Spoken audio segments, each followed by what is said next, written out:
আমাকে চিনবে না। অনেকটা রাস্তা উজিয়ে আজ এই পড়ন্ত বেলায় আমি আসছি। মাথা ভর্তি মাঠ ভাঙা ধুলো, দুটো পায়ে কাটায় কাটা ছেঁড়ার দাগ। বলি, চেনা লোকেরা সব গেল কোথায় গা? গোধূলির শূন্য দাওয়ায় এমন কেউ নেই যে তার মুখ ঘোমটায় ঢেকে পিঁড়ি পেতে দেয়। কোনো ছুঁয়ে এগিয়ে দেয় এক ঘটি তৃষ্ণার জল। উঠোনে খেলে বেড়ায় একা একা। হাতের লাঠির ঠক ঠক আর গাছের পাতার টুপটাপ শব্দ।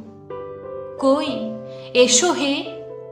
ঘরে ফেরা পাখির কলরবে, দুরাগত শাখের আওয়াজে, দিনাবসানের আজানে আমার সেই ডাক আর কাউকে না পেয়ে মাথা নিচু করে আবার আমার কাছেই ফিরে আসে।